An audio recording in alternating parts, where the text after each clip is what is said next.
the Western Flyer. Now the Western Flyer is very like the TriStar from a first glance, and I think it's also, I'll just show you, it's not dissimilar in size to the TriStar when you first see it. It's roughly the same. In actual fact, it's 1 inch smaller in every 1 inch smaller that way, 1 inch smaller that way, 1 inch smaller that way. So as a result, it actually is quite a bit smaller in terms of the overall volume, but it's certainly still plenty big enough for a couple of days overnight. What are the differences between the Western Flyer and the TriStar? Well, the first thing is no longer tri. You could call this the biplane if you like. This is in twos. So to start with, we have on the front, oh, I should have said this is cardinal red. I love cardinal red. It's red, but there's an awful lot of black in it. It always reminds me of the work of the sculptor Anish Kapoor. He uses this sort of colour of red. I went to see a really excellent exhibition of his, or installation of his, in the Turbine Hall at Tate Modern a few years ago. And this colour, this is the colour that he works in a lot. That huge structure was in this sort of colour. He calls this the kind of red that makes black, the kind of red that you're intimately familiar with. It's what you see, it makes the kind of black that you see when you shut your eyes. Anyway, that's a lot of waffle. Bottom line is, it's in cardinal red, which I really like. It's got various little bits of black trim which offset the cardinal well. Inside it is steel Dyneema again.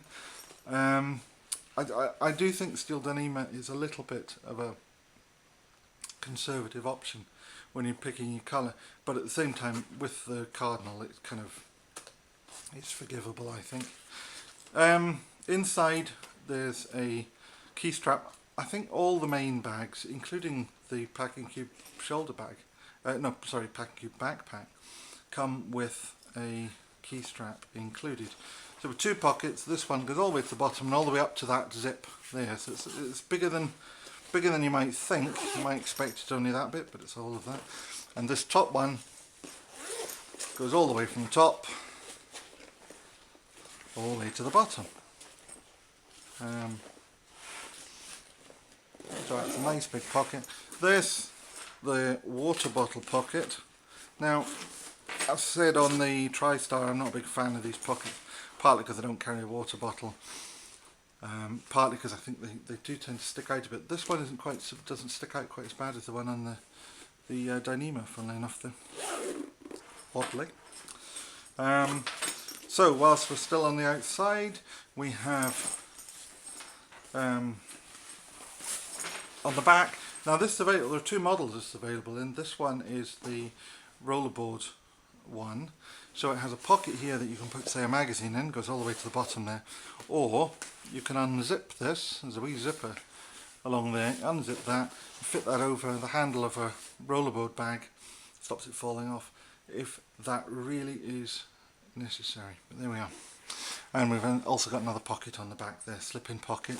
On the ends here we have pour-on filled grab handles for pulling it off the shelf in the plane, or for getting it out from under a seat or wherever.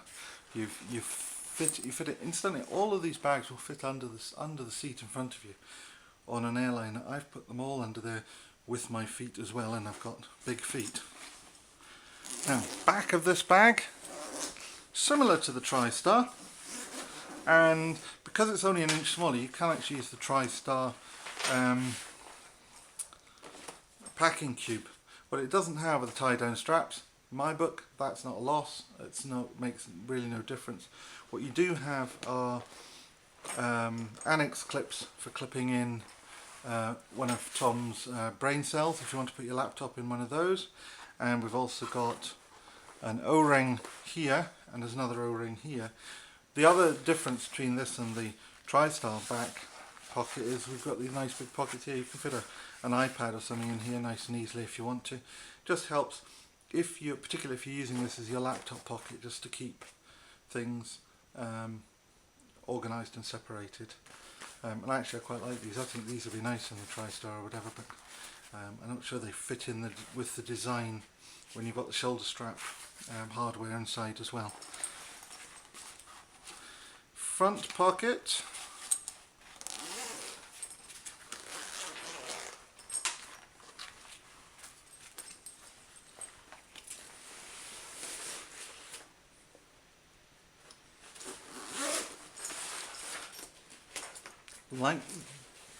Like with the TriStar, we have the division, which you can again unzip, make it into two pockets.